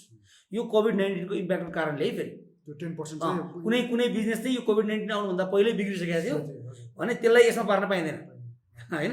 यो चाहिँ तपाईँको कोभिड-19को कारणले गर्दाखेरि चाहिँ अब उसको बिचरा भनौँ न अब बिजनेस चलेकै छैन, उसले अहिले तिर्नै सक्दैन, उसको रिपेमेन्ट टर्म्सहरू त हजुरले चेन्ज गरिदिनु पर्ने छ भने उसँग 10% इन्ट्रेस्ट रिकभर गर्ने। 10% इन्ट्रेस्ट रिकभर गरेपछि बाँकी चाहिँ तपाईँले रिस्ट्रक्चर गर्न सक्नुहुन्छ, तर 5% प्रोभिजन चाहिँ मेन्टेन गर्नुपर्छ। तर यो पनि 78 आषाढ मसान्तभित्र गरिसक्नुपर्छ। 78 आषाढ मसान्तपछि गर्न पाइँदैन। यो चाहिँ यस्तो छ। अब अघि हजुरले जुन कुरा गर्नुभयो लोन दिने कि नदिने होइन, एक्ज्याक्टली रघुराम राजन सरले जुन कुरा दिनु हुँदैन भन्नुभयो, यसमा चाहिँ मेरो केही फरक मत छ। फरक मत छ मेरो मात्र होइन, यो मैले व्यक्तिगत रूपमा बोल्ने कुरा होइन, यो त राष्ट्र ब्याङ्कले नै राष्ट्र ब्याङ्ककै प्याकेजमा बोल्दैछु, मोनेटरी पोलिसीकै कुराहरू बोल्दैछु। अब त्योभन्दा अगाडि जाउँ है त। कोभिड-19 लकडाउन सुरु भएपछि मैले अघि भनेको थिएँ नि, मलाई डेट ठ्याक्कै याद भएन। लकडाउन सुरु भएको केही दिनपछि नै राष्ट्र ब्याङ्कले एउटा निकालेको छ, तपाईँको एउटा सर्कुलर निकालेको छ। अर्को सर्कुलर चाहिँ त्यो चाहिँ चैत मसान्तलाई टार्गेट गरेर एड्रेस गर्नको लागि। अर्को चाहिँ वैशाख 16 गते, त्यो चाहिँ मलाई डेट नै कन्ट छ। त्यो 2% वाला जुन छुटवाला कुराहरू वैशाख 16 गते निकालेको छ होइन। त्यो त न्युजमा पनि एकदम हाइपमा छ। एक्ज्याक्टली हो। त्यो दोस्रो सर्कुलरमा चाहिँ राष्ट्र ब्याङ्कले के भनेको छ भने आई गट कन्फ्युज है, पहिलो कि दोस्रो मलाई ठ्याक्कै त्यो कुन सर्कुलरमा मलाई कन्फ्युजन भयो।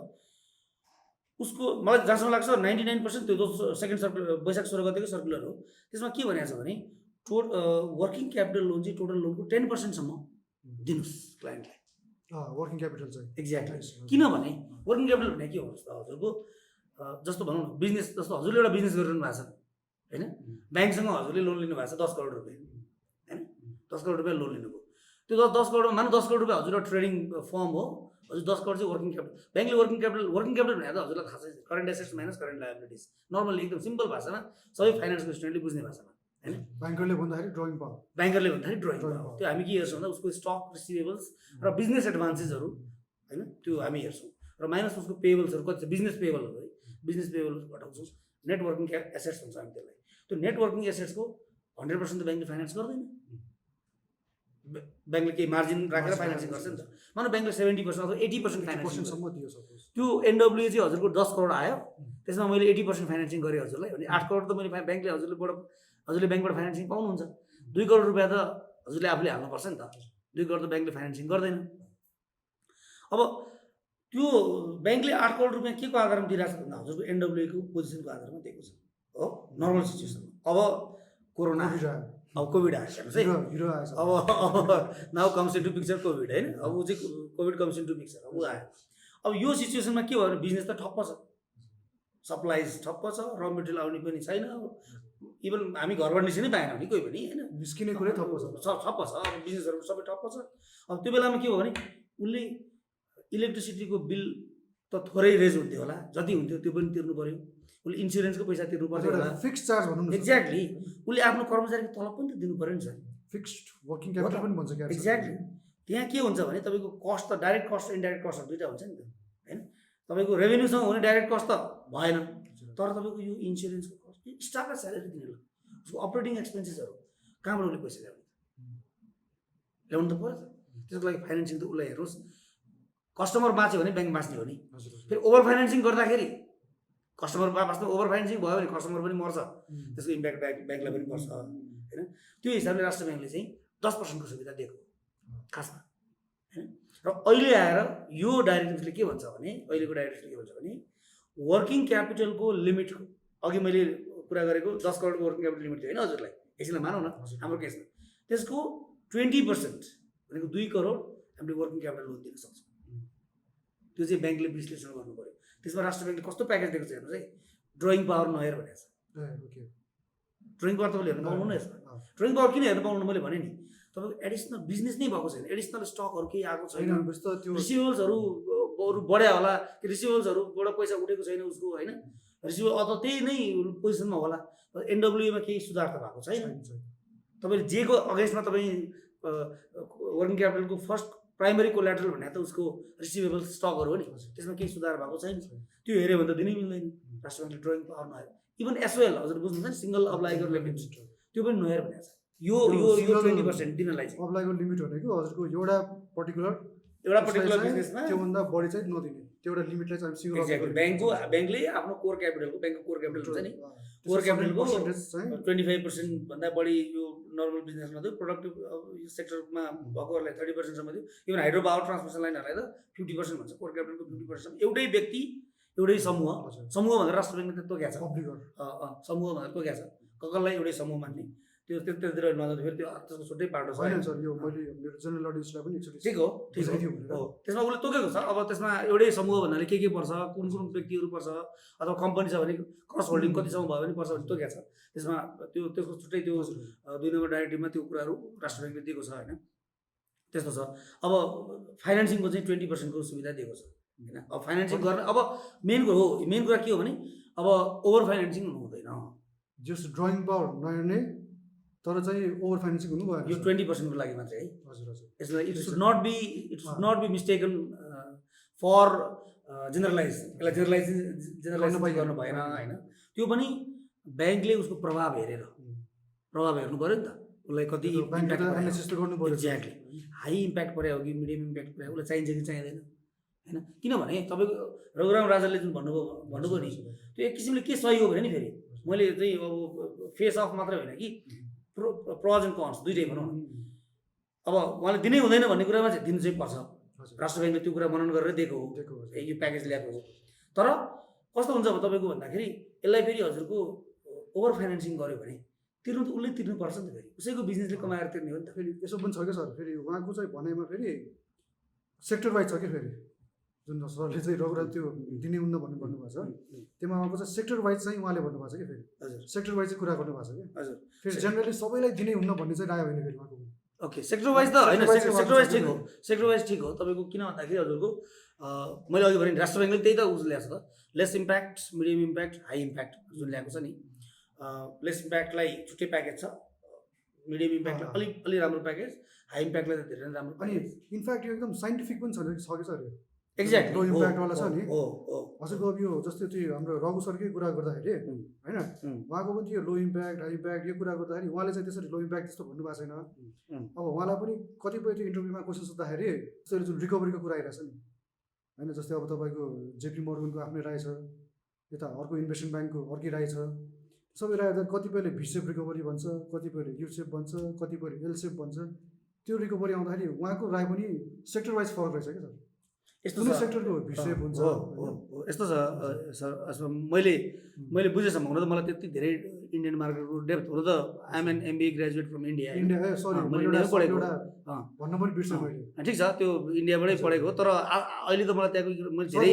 इन्डिया ब्याङ्कमा पनि काम गर्नुभएको थियो मैले त्यहाँ चाहिँ ब्याङ्क अफ अमेरिकामा चाहिँ 18 महिना चाहिँ मैले काम गरेको थिएँ इन्डिया ब्याङ्क अफ अमेरिकाको नन ब्याङ्किङ एक्सपिरियन्स चाहिँ हो नन ब्याङ्किङ सब्सिडियरीमा मैले एमबिए पछि गरेको थिएँ होइन उनीहरूको इन्डियन मार्केटमा चाहिँ के छ हजुरको भन्दाखेरि एनपिए बढी छ र हामीले एनपिए जसरी क्याटेगोराइज गर्छौँ नि उनीहरूकोमा त्यस्तो छैन मलाई ठ्याक्कै यो नै हो भने चाहिँ छैन मैले हामीभन्दा भिन्न छ र हाम्रोभन्दा रिल्याक्सेसन बढी छ त्यो चाहिँ मलाई आइएम स्योर किनभने मैले 1-2 महिना अगाडि मैले ठ्याक्कै पढाए पनि थिएँ तर अहिले मलाई ठ्याक्कै कन्ट भएन त्यो कन्ट नभएको कुरो नबोलौँ होइन हाम्रोमा चाहिँ हजुरको 1 महिना नाग्ने बित्तिकै 5% 3 महिना नाग्ने बित्तिकै 25% उनीहरूकोमा त्यो छैन उनीहरूको त्यो टाइम फ्रेम अलिक छ तर पनि उनीहरूको एनपिए बढी छ त्यो हिसाबले पनि उहाँहरूले त्यसरी कुरा गर्नुभएको होला होइन तर हाम्रो इकोनोमीमा चाहिँ अघि हजुरले भन्नुभएको छ यो साइन्टिफिक नै देखिन्छ र यो गर्नुपर्ने नै कुरा हजुर त्यस्तो छ अब यही कुरा गर्दाखेरि एनपिएको कुरा आयो सर। हजुर यो नन पर्फर्मिङ एसेट्स भनेर भन्छौँ हामी हजुर होइन त। हजुर जनरल अडियन्सलाई भन्नु पर्दाखेरि नन पर्फर्मिङ एसेट्स अथवा non performing loan, loan NPL NPA. Loan भनेको एसेट हो। हजुर हजुर ब्याङ्कले चाहिँ लोनलाई आफ्नो ब्यालेन्स सिटमा एसेटमा देखाउँछ नि त। देखाउँछ। अनि इनफ्याक्ट टोटल एसेट्स मध्येको म्याक्सिमम लोनमै एक्ज्याक्टली हो। किन ब्याङ्कको दुईवटा कुरा हो नि यसमा, हाम्रो भ्युवरको लागि भनौँ। ब्याङ्कको ब्यालेन्स सिट भनेको कस्तो कस्तो हुन्छ भन्दाखेरि हजुरको ब्याङ्कको ब्यालेन्स सिट भनेको लायबिलिटी भनेको उसको major chunk of liability deposit, major chunk of asset भनेको लोन। किनभने त्यो डिपोजिटबाट लोन चाहिँ दिइरहेको हो नि त, त्यो भएर कोर बिजनेस भनौँ। Exactly exactly. सर अब यो एनपिएकै कुरा आयो, अब यो एनपिएकै कुरा आउँदाखेरि यो एनपिएलाई भनौँ न हफाजाट ग्रो नहुनको लागि नै त्यहाँनिर राष्ट्र ब्याङ्कले ल्याउने भनेको क्यापिटल एडिक्वेसी रेसियो भनेर। एक्ज्याक्टली होइन सर, त्यो एसेट्स चाहिँ तलको डिनोमिनेटर चाहिँ हफाजाटले ग्रो नहोस् भनेर न त्यो ल्याइएको हो नि त, त्यो कन्सेप्ट चाहिँ क्यापिटल एडिक्वेसी रेसियोको एक्ज्याक्टली होइन त। अब यो सर यो कोभिड र प्री कोभिडमा छ नि क्यापिटल एडिक्वेसी रेसियोमा के छ सर? यस्तो छ, यसमा केही कुराहरू चेन्जेस छ। हजुर त मोनेटरी पोलिसीले त ठ्याक्कै बोलाएको थिएन, तर डाइरेक्टिभ्समा त्यो कुराहरू आएको छ। यो अहिलेको डाइरेक्टिभ्समा के कुरा आएको छ भने जस्तो अहिले तपाईँलाई याद होला बिमल सर, विगत 2 वर्षदेखि चाहिँ राष्ट्र ब्याङ्कले के भनिरहेको छ भने 50 करोडभन्दा बढी लोन लिने हरेक ग्राहकको चाहिँ क्रेडिट रेटिङ चाहिन्छ र त्यो लोन अप्रुभ गर्दाखेरि क्रेडिट रेटिङको रेकमेन्डेसन, क्रेडिट रेटिङको स्कोर को आधारमा त्यसलाई आधार मानेर नै लोन अप्रुभ गर्नुपर्छ भन्ने छ। अब अहिले के आयो राष्ट्र ब्याङ्कले भने डोमेस्टिक कर्पोरेटलाई जुन हामी लोन दिन्छौँ नि, जस्तो मैले हजुरको ए भन्ने एउटा कम्पनी छ, त्यो कम्पनीलाई मैले चाहिँ कुनै एउटा ब्याङ्कले हजुरलाई 10 करोड रुपियाँ लोन दिइरहेछ भने त्यो 10 करोडको चाहिँ तपाईँको के छ भन्दाखेरि 100% 10 करोडको हजुरको 100% चाहिँ के छ त भन्दाखेरि हजुरको क्यापिटल चार्ज गर्नुपर्छ। किनभने त्यो एउटा रिस्क छ नि त त्यसमा होइन। क्यापिटल रेट चाहिँ 1 राख्नु पर्यो, रिस्क रेट 100%। तर अहिले के कसरी आयो भने त्यो रिस्क रेटिङ क्रेडिट रेटिङ स्कोरको आधारमा, स्कोर राम्रो छ भने 80% देखि 100%सम्म गर्न पाइयो। कसैको AAA रेटिङ आएको छ भने 80% गरे हुन्छ। भनेपछि अब यो डेलिगेसन चाहिँ अलिकति क्रेडिट रेटिङलाई नै एक्ज्याक्टली त्यो पनि एउटा राम्रो कुरा हो। र अर्को कुरा यसमा हजुरको यो पनि छ, यो हजुरको पर्फर्मेन्स बेस्ड जुन कन्टिन्जेन्ट लायबिलिटिजहरूको कुरा छ, पर्फर्मेन्स ग्यारेन्टिजहरूको कुरा छ। कन्टिन्जेन्ट लायबिलिटी भनेको हाम्रो ब्यालेन्स सिटमा नदेखिने अफ ब्यालेन्स सिटमा देखिने, जस्तो एलसीमा गरेर देखिन सक्ने हो, त्यो भने ग्यारेन्टिजहरू अफ ब्यालेन्स सिट एक्टिभिटिज हो। एक्ज्याक्टली अफ ब्यालेन्स सिट आइटम्सहरू। ग्यारेन्टीमा के छ भन्दाखेरि पहिला चाहिँ हजुरको 50% थियो होइन, अहिले चाहिँ 40% गरेको छ। अहिलेको जुन क्यापिटल चार्ज चाहिँ 40% गरे पुग्छ भनेको छ। यो पनि एउटा राम्रो चाहिँ एउटा प्याकेज हो। र हजुरले अघि चाहिँ कुरा निकालिहाल्नुभयो जुन यो प्रोभिजनिङको, ओभरअल प्रोभिजनिङको, यसमा एउटा अर्को कुरा थपौँ। राष्ट्र ब्याङ्कले अहिलेको त मोनेटरी पोलिसीमै आएको थियो। राष्ट्र ब्याङ्कले के भन्यो भने कृषि क्षेत्रलाई अहिले यस्तो यति बढी फोकस गरेको छ, हेर्नुहोस् है, दुईवटा कुरा भनेको छ उसले। कृषि क्षेत्रमा तपाईँको 2080 असार मसान्तसम्म ब्याङ्कले चाहिँ टोटल आफ्नो लोन आउटस्ट्यान्डिङ, लिमिटको होइन, पहिला लिमिटको भन्थ्यो, लोन आउटस्ट्यान्डिङको 10% लोन चाहिँ कृषि क्षेत्रमा उपलब्ध गराएको हुनुपर्छ। एनर्जीमा 2081 असार मसान्तभित्रमा टोटल त्यो ब्याङ्कको कुनै पनि एउटा ब्याङ्कको टोटल लोन आउटस्ट्यान्डिङको चाहिँ हजुरको कृषिमा 15%, 10% क्या, अनि एनर्जीमा 10% गरेर 25% पुर्याउनुपर्छ। र यो 2000 अब आउने आषाढ मसान्तमा त 2078 आषाढ मसान्त एकैचोटि पुर्याउने भने होइन। कृषिमा चाहिँ 80 आषाढ मसान्तसम्म 15%, एनर्जीमा 81 आषाढ मसान्तसम्म 10%। तर यो 78 आषाढ मसान्तमा एनर्जीमा चाहिँ हजुरको टोटल लोन आउटस्ट्यान्डिङको 6% हुनुपर्छ भनेको छ। कृषिमा मैले ठ्याक्कै त्यो फिगर बिर्सेँ अहिले, कृषिमा पनि भनेको छ यो फिस्कल इयरमा, अब आउने फिस्कल इयर एन्डमा चाहिँ यति हुनुपर्छ भनेर तोकेको छ। त्यो भनेको आउटस्ट्यान्डिङको। त्यो भनेको के भने अब लिमिट मात्र अप्रुभ गरेर भएन, लोन गएको हुनु पर्यो। त्यसको मतलब के हो त भन्दाखेरि कृषिमा फोकस गर, कृषिमा तिमी लगानी गर, पैसा चाहिँ डिस्पर्स हुन्छ। एक्ज्याक्टली एनर्जी सेक्टरमा लगानी गर। किनभने नेपालको अब अहिले हेर्नुहोस्, अब नेपालमा हजुरको टर्न अराउन्ड हुने भनेको 2-3टा कुराले हो। कृषिले हो, कृषिमा हामी लाग्नै पर्छ। ब्याक टु एग्रिकल्चर हेर्नुहोस् है, लाग्नै पर्छ। यो तपाईँको भनौँ न, यो चाहिँ अरू बिजनेसबाट यो सबै चाहिँ भनौँ न, हामी सबै जति पनि सामान दिएका छौँ सबै सामान के हो त भन्दाखेरि हाम्रो बिओपीलाई कमजोर पार्ने सामान त हो नि होइन र हो सर इम्पोर्ट गरेका छौँ विकनिङ अफ द होइन त अनि फरेन एक्सचेन्ज रिजर्भ चाहिँ घटेको छ धन्न हाम्रा नेपाली दाजुभाइहरू विदेशमा गएर रेमिटेन्स कमाएर ल्याउनु भएको थियो अब त्यो रेमिटेन्स पनि बन्द हुने अवस्थामा छ अहिले यस्तो अवस्थामा कसले चाहिँ विदेशमा रोजगारी पाउनुहुन्छ र हो कि अब राम्रो होला त्यो आफ्नो ठाउँमा छ होइन त्यस्तो छ त्यसको मतलब अब एउटा भनेको एग्रिकल्चर हो अर्को भनेको हजुरको नेपालको जल खोला हाइड्रो पावर सेक्टर सोलर प्रोजेक्टहरू होइन यो प्रोजेक्ट यही कामहरूले नै अनि त्यसपछि टुरिज्म होटलहरूमा लगानी गर्नु पऱ्यो यो यिनीहरूबाट चाहिँ हजुरको हामीले मनकी आम्दानी गर्न सक्यौँ भने जस्तो हामीले धेरैभन्दा धेरै बिजुली उत्पादन गर्न सक्यौँ भने यो डिजल पेट्रोललाई त हामी रिप्लेस गर्न सक्छौँ नि त सक्दैनौँ होला सक्छौँ नि त अझै हामी एक्सपोर्ट पनि गर्न सक्छौँ इन्डियामा बङ्गलादेशमा होइन अब चाहिँ बिजुली एक्सपोर्टको कुरा इआरसी इलेक्ट्रिसिटी रेगुलेसन कमिसन चाहिँ भर्खर बनेको छ होइन उसको एक्टहरू आएको छ अब अहिले इन्डियाको डे अहेड मार्केटमा चाहिँ इलेक्ट्रिसिटी एक्सपोर्ट गर्न पाउने कुराहरू आएको छ भन्दाखेरि हाम्रो मेन अहिले चाहिँ अब फोकस गर्नुपर्ने भनेको एग्रिकल्चर एनर्जीमा हजुरको अब हाइड्रो पावर पऱ्यो सोलरहरू पऱ्यो त्यसपछि गएर टुरिज्म होइन अब त्यो एनर्जी र हजुरको यतापट्टि उसमा चाहिँ अब प्रोभिजनिङको केसमा चाहिँ के भन्यो भने त्यो एग्रिकल्चरमा सर्टेन फ्रुट्सहरू उत्पादन गर्नेमा त पहिलो वर्ष कति 0.2% प्रोभिजन गरे पुग्छ दोस्रो वर्ष 0.6% तेस्रो वर्ष बल्ल 1% गरेर भनेको छ अनि ठुल्ठुलो प्रोजेक्टहरू गर्दाखेरि मानव तपाईँले ग्रेस पिरियड 4 इयर्स दिनुभएको थियो होइन भने पहिलो वर्ष 1% प्रोभिजन गर्नु पर्दैन प्रपोर्सनेट प्रोभिजनिङको कुरा गरेको छ तिमी त्यस्तो प्रोजेक्टमा लगानी गर फर्स्ट इयरमा 0.25% गर तर प्रपोर्सनेट हुनु पऱ्यो सेकेन्ड इयरमा 0.5 थर्ड इयरमा 0.75 फोर्थ इयरमा 1% प्रायः त्यसरी प्रोभिजनिङ त्यो कन्सेप्ट यो चाहिँ अहिलेको डाइरेक्टिभ्सले ल्याएको छ भनेपछि यो ओभरअलमा चाहिँ यस्तो सेक्टरमा लगानी गर होइन यो प्रोभिजन कम गर्नुको मतलब त ब्याङ्कको प्रफिटेबिलिटीमा असर नगरोस् होइन इनिसियल फेजहरूमा नगरोस् भन्ने हिसाबले हो र अब अझै हजुरको हाइड्रो पावर सेक्टरको कुरा गर्नुहुन्छ भने त अब अहिले रिजर्भ यो जलाशययुक्त हाइड्रो पावरहरू रिजर्भर यो ड्यामहरू हुन्छ नि जस्तो हाइड्रो पावर 3 प्रकारको हुन्छ मैले यहाँ भनिहालेँ आरओआर प्रोजेक्टहरू हुन्छ run of river picking run of river हुन्छ अर्को चाहिँ रिजर्भर टाइपको ड्याम टाइपको हुन्छ रिजर्भर टाइपकोमा त हजुरको ब्याङ्कले आफ्नो बेस रेट इन्ट्रेस्ट रेट पनि कटलिङ गर्दैछ राष्ट्र ब्याङ्कले यतिभन्दा नलिक प्रिमियम 1% भन्दा बढी जोड्नु पाइँदैन त्यो बेस रेट त अब ब्याङ्कको कस्ट भएको तर ब्याङ्कले आउनै पऱ्यो होइन त्यसमा 1% भन्दा बढी नजोड भनेर चाहिँ एउटा ओभरअलमा रिलिफ प्याकेज नै दिएको देखिन्छ यो hydro power sector mainly hydro power energy भनौँ न एनर्जी सेक्टर प्लस एग्रिकल्चर दुईटालाई दिएको नै देखिन्छ ओभरअलमा दिएको देखिन्छ यो हाम्रो जुन क्यापिटल एडिक्वेसी भयो नि सर हजुर होइन यो क्यापिटल एडिक्वेसीको कुरा गर्दा अब यो सँगसँगै जहिले पनि म्याक्सिमम् केसमा जोडेर आउने भनेको हजुरको अर्को सिसिडी रेसियो भन्छ नि हामी हजुर क्रेडिट टु प्लस डिपोजिट हजुर त्यो रेसियो यसमा चाहिँ के प्रावधान छ सर अहिले यो पहिला भन्दा अलिक के फरक छ अब हाम्रो भ्युअरहरूको लागि भनौँ पहिला सिम्प्लिफाई गरौँ एक्सपान्सनरी त होला अहिले यसलाई अलिकति सिम्प्लिफाई गरौँ यसलाई सिम्प्लिफाई गर्दाखेरि के छ भन्दाखेरि सिसिडी रेसियो भनेको मान्छेले सिडी रेसियो पनि भन्छन् सिडी रेसियो पनि भन्छ तर सिसिडी हो credit to core capital deposit ratio होइन त्यो भनेको के हो भने हजुरको जस्तो ब्याङ्कले लोन दिने भनेको त कस्टमरसँग पैसा उठाएर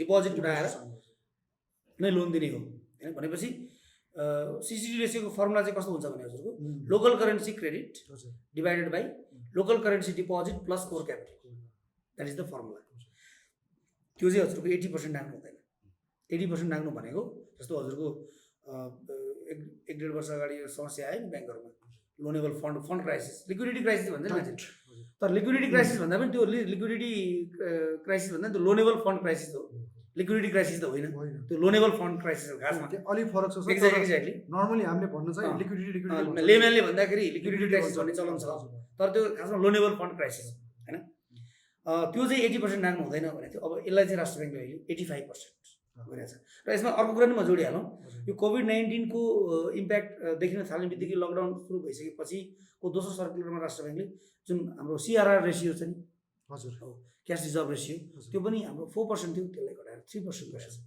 3% गरेको छ भनेपछि त्यसमा पनि ब्याङ्कमा लिक्विडिटीको समस्या छैन लिक्विडिटी किन सिआरआर घटाएको छ एसएलआर एज इट इज 10% गरेको छ मैले कमर्सियल ब्याङ्कको कुरा गर्दैछु है कमर्सियल ब्याङ्कको कुरा गर्दैछु class commercial bank exactly class commercial ब्याङ्कको कुरा गर्दाखेरि अनि सिसिडी रेसियो पनि 80% थियो 80%बाट 85% चाहिँ ब्याङ्कको लोनेबल फन्ड अझै बढ्यो नि त हिजोसम्म चाहिँ हजुरको local currency deposit plus core क्यापिटलको 80%सम्म मात्रै लगानी गर्न पाउँथ्यो भने अब त्यो क्वेसन चाहिँ 85%मा गएपछि ब्याङ्कले लगानी गर्न सक्यो। तर त्यो जहाँसम्म मलाई लाग्छ त्यो चाहिँ यो वर्ष होइन, यो चाहिँ अहिले केही भनेको छैन।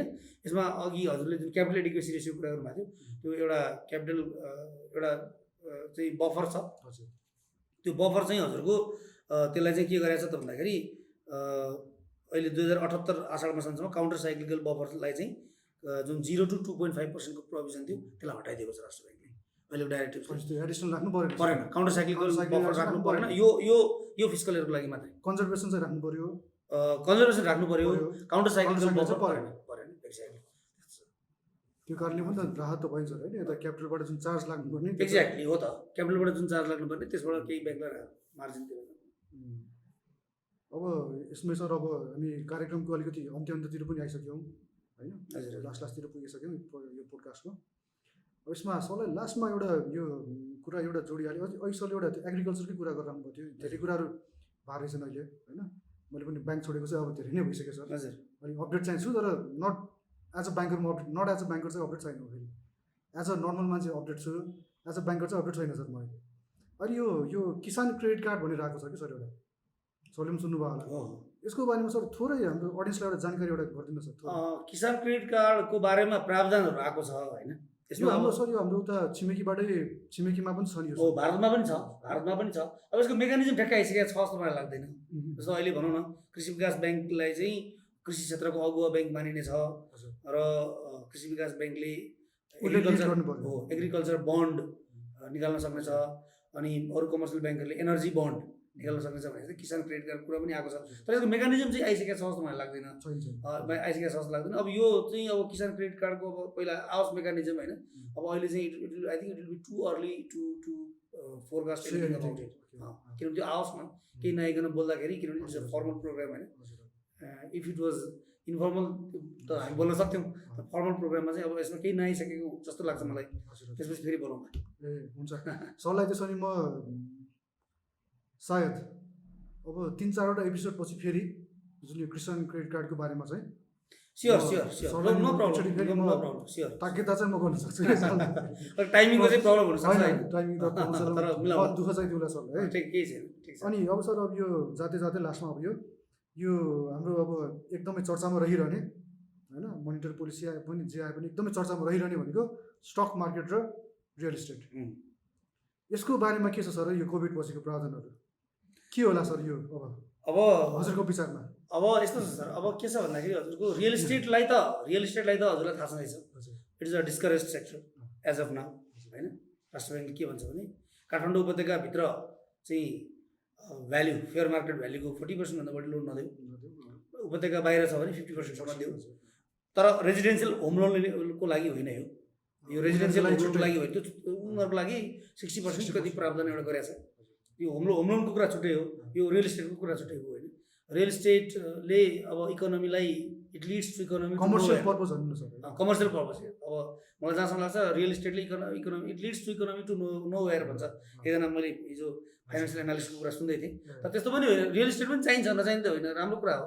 तर अहिले डिस्करेज सेक्टरमा परेछ, किनभने अब प्रायोरिटी सेक्टरहरू अरू छ नि त। अहिले प्रायोरिटी सेक्टरलाई नै फोकस गर्नुपर्छ, प्रायोरिटी सेक्टरलाई फोकस गर्दा ओभरअल इकोनोमीलाई राम्रो हुन्छ। अब स्टक मार्केटको कुरा गर्दा हजुरले मार्जिन लेन्डिङको कुरा गर्नुभएको अभियसली होइन। अब मार्जिन लेन्डिङको बारेमा हामी सबैलाई थाहा छ, सेयर प्लेस गर्ने लोन लिने। अब त्यसमा चाहिँ राष्ट्र ब्याङ्कले अहिले अब 180 डेजको एभरेज प्राइसिङ हेर्नुपर्छ, हेरेर त्यसको 65%सम्म लोन दिन सकिन्छ भन्ने थियो। अब अहिलेको डाइरेक्टिभले चाहिँ 120 डेजको एभरेज प्राइस हेरेर त्यसको 70%सम्म दिन पाइन्छ भन्ने जस्तो लाग्छ होइन। भनेपछि केही पैसा फ्लो हुनसक्छ, जस्तो कति मान्छेहरूले अब इक्विटी कुनै प्रोजेक्टको इक्विटी हाल्दाखेरि पनि यस्तै अब मार्जिन लेन्डिङहरू लिएर होइन, पर्सनल फाइनेन्सिङ लिएर मार्जिन लेन्डिङ लिएर यस्तै। अब यो मात्र होइन हजुर, कुनै पनि अहिले त जस्तो पर्सनल नेचरको लोनहरूलाई त राष्ट्र ब्याङ्कले एकदमै डिस्करेज गरेको छ नि, पर्पस नखुलेको।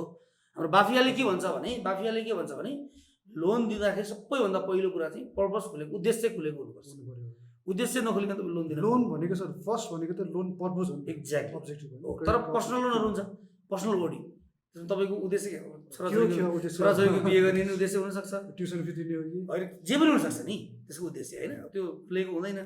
अब पहिला चाहिँ पिओडीहरू चाहिँ 50 लाखभन्दा बढी दिन पाइँदैन भने थियो, अहिले त पिओडी मात्रै पर्सनल टर्म लोनहरू, मोर्गेज लोनहरू होइन सबै लोनहरू चाहिँ 50 लाखसम्म रेस्ट्रिक्सन गरेको छ त्यो टोटलमा चाहिँ टोटलमा। प्रति ग्राहक भनेको छ है, प्रति ग्राहक प्रति ग्राहक 50 लाखभन्दा बढी दिन पाइँदैन भन्ने कुराहरू गरेको छ राष्ट्र ब्याङ्कले। मार्जिन लेन्डिङमा त अब मैले भनिहालेँ त्यस्तो छ। अब रियल इस्टेटलाई चाहिँ डिस्करेज गरेकै देखियो र आजको दिनमा प्रायोरिटी सेक्टरहरू हुँदाहुँदै रियल इस्टेटलाई डिस्करेज गर्नु ठिकै पनि हो। यो त्यही त सर, यो प्रमुख सर, अब यो रियल इस्टेटमा चाहिँ एकदमै डिस्कस गरेको देखिन्छ होइन राष्ट्र ब्याङ्कले। अब यो किन हो सर, अब यो बिस्तारै कुराहरू निस्किँदै गर्छ। अब यसमा कस्तो छ सर भन्दाखेरि सरसँग मैले यो रियल इस्टेटको कुरा त्यति गरिनँ, ठिक छ ठिक छ। अब यसमा कस्तो छ सर भन्दाखेरि अब ब्याङ्करलाई सोध्यो भने रियल इस्टेटलाई डिस्करेज गरेछ गर्नुपर्छ जस्तो धारणाहरू देखिन्छन्, आउँछ एउटा जेनरल धारणा के सर। अब यसैको बारेमा चाहिँ कमिङ एपिसोड भनेको हाम्रो एपिसोड नम्बर 6, अहिले सरसँग मैले एपिसोड नम्बर 5 गर्दैछु। ओके, एपिसोड नम्बर 6 मा चाहिँ मैले रियल इस्टेटकै एकजना अब एक्सपर्ट रियल इस्टेट सम्बन्धी नै काम गर्नुहुन्छ उहाँलाई चाहिँ ल्याएर अब यो सम्बन्धी चाहिँ मैले डिस्कस गर्नु लाग्छु सर यसपछि चाहिँ यो एपिसोड नम्बर 6 मा चाहिँ द्याट इज कमिङ। ठिक छ गाइज प्लिज स्टे ट्युन्ड है, यसको लागि चाहिँ सरले पनि एकचोटि हेर्नु होला त्यो प्रोग्राम चाहिँ त्यो एपिसोड चाहिँ त्यो चाहिँ म आउँदैछु। त्यसमा चाहिँ रियल इस्टेटको एक्सपर्ट हुनुहुन्छ उहाँलाई ल्याएर त्यो कुरा गर्दैछु। अब सर अब यो लास्टमा जाँदाखेरि म आफ्नो एउटा सानो भ्यू एउटा राखिहाल्छु सर होइन, सरलाई पनि म एकचोटि एउटा भ्यू राख्नु भन्छु प्लिज। यो कस्तो छ सर भन्दाखेरि धेरै मान्छेको अहिले प्रेडिक्सन के छ भन्दाखेरि 2008-2009 को जुन ग्लोबल फाइनेन्सियल क्राइसिस भएको थियो त्यो लेभलकै क्राइसिस फेरि रिपिट हुने हो कि टाइपको अहिले एउटा रियाक्सन एउटा मार्केटमा देख्न सकिन्छ सर होइन। अब अमेरिकन स्टक एक्सचेन्जहरू यिनीहरूको कुरा गर्ने दे आर राइट माथि गइरहेछ तिनीहरू। यो मिड कहिले भन्दाखेरि हजुरको मार्चको मिड हो कि कहिलेदेखि चाहिँ तिनीहरू माथि नै गइरहेछ। हुन त अब स्टक मार्केट त अभियसली लिडिङ इन्डिकेटर नै भयो सर होइन। अब मलाई चाहिँ के लाग्छ सर भन्दाखेरि यदि मलाई कसैले यो सोध्यो भने मलाई चाहिँ के लाग्छ भन्दाखेरि यो ग्लोबल फाइनेन्सियल क्राइसिस जुन भएको थियो सर त्यो टाइपको चाहिँ क्राइसिस चाहिँ यो हुँदैन सर मेरो विचारमा है सर। किन भन्दाखेरि त्यति बेलाको एपिसेन्टर भनेको हजुरको ब्याङ्क एन्ड एफआइस थियो कि अभियसली त्यो मोर्गेज लेन्डिङ भयो, कोलाट्रल त्यो डेब्ट अब्लिगेसन के युज गरेर नाना थरी डेरिभेटिभ्स युज गरेर त्यो फाइनेन्सियल इन्स्टिट्युसन चाहिँ एपिसेन्टर भएको थियो सर।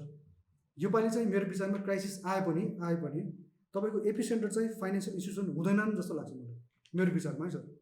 हुन्छ नि अब सबैले एउटै तरिकाले सहिरहेछौँ हामीले होइन, तर एपिसेन्टरमा फरक पर्छ सर योपालि। अब को पर्छ को पर्दैन द्याट इज डिफ्रेन्ट थिङ, त्यो म भन्न सक्दिनँ सर होइन। अब त्यो गर्ने एनालाइसिस गर्ने मान्छे पनि होइन म, त्यो चाहिँ म भन्न सकिनँ। सरको विचारमा अब आउने क्राइसिस जस्तै के हुन्छ भने सरको विचारमा के लाग्छ सर यो कन्डिसनमा?